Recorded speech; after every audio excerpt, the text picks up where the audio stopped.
cette petite vidéo pour vous montrer, vous faire part de ma dernière création maison. Comme l'hiver approche, je me suis fabriqué un petit baume pour les lèvres, un baume protecteur et réparateur. J'ai oublié de filmer les étapes de la préparation, mais c'est pas grave, hein, c'est pas compliqué. Je vais vous dire donc ce dont j'ai eu besoin et les quantités approximatives, à vrai dire très approximatives me concernant. C'est un baume qui scintille un petit peu, qui brille un peu. Je ne sais pas si on voit bien. Et qui est donc légèrement coloré. Donc pour ce baume, j'ai eu besoin d'huile de ricin. J'ai mis 2 gouttes d'huile de ricin, vraiment pour apporter cette brillance. Mais bon, c'est pas ce qui fait que le baume scintille, hein. Je vais vous dire ça au fur et à mesure. Donc 2 gouttes d'huile de ricin. J'ai mis de l'oléine de karité parce que je n'avais plus de beurre de karité, mais c'est la même chose, en tout cas en ce qui concerne les propriétés. Et j'ai mis du beurre de coco et une goutte d'huile, une goutte de vitamine E pour éviter que tout ceci ne rancisse, puisque les huiles peuvent facilement rancir, surtout lorsqu'on ouvre régulièrement le produit. Voilà.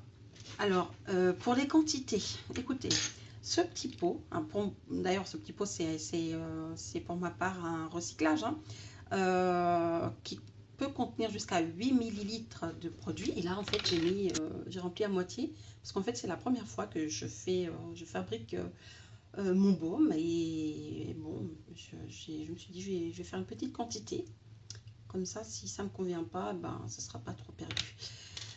Voilà, et donc pour la couleur, et là on voit bien, hein, et pour cet effet scintillant, en fait, je voulais au départ utiliser ceci, hein, c'est la karfassi, on dit chez nous, c'est la karfassi.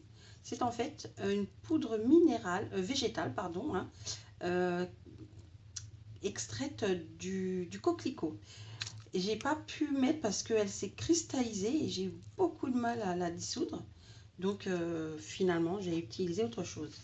Donc qu'est-ce qu'elle a utilisé? Elle a utilisé un échantillon de rouge à lèvres. En l'occurrence pour celui-ci, pour ce baume, j'ai utilisé le rouge perfect de chez Agnès B.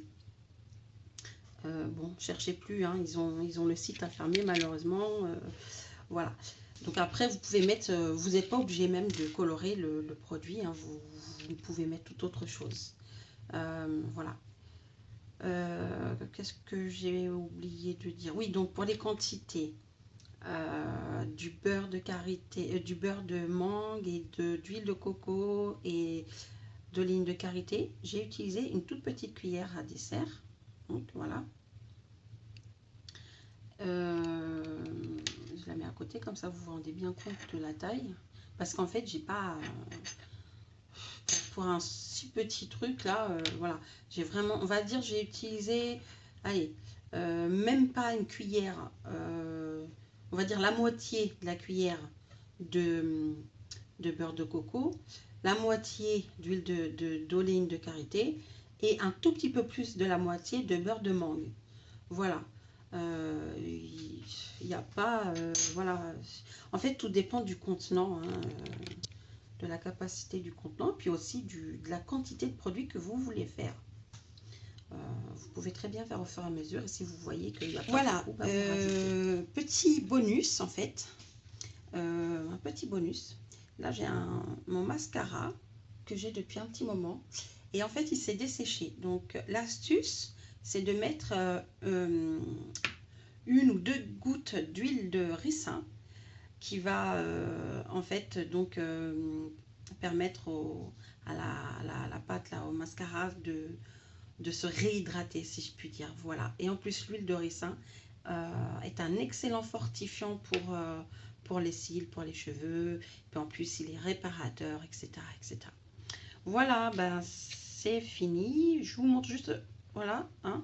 Bon là il fait un peu chaud là chez moi, c'est déjà en train de fondre, mais en fait j'ai oublié de vous dire, donc les produits, là, c'est ma batterie qui se décharge, n'est-ce pas? Donc les produits, en fait, il faut faire fondre le tout au bain-marie, d'accord?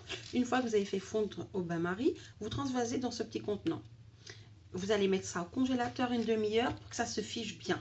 Donc voilà, hein, ça s'est figé. Bon, c'est en train de fondre parce qu'il fait chaud. Et là, ça fait... j'en suis pas à ma première vidéo, hein, comme j'étais émue. Hein, il a fallu que je recommence plusieurs fois, bien sûr. J'y suis timide, beaucoup timide. Donc, voilà. Mais donc, de préférence, vu que ce sont des huiles, c'est peut-être mieux de le conserver au frais. Voilà.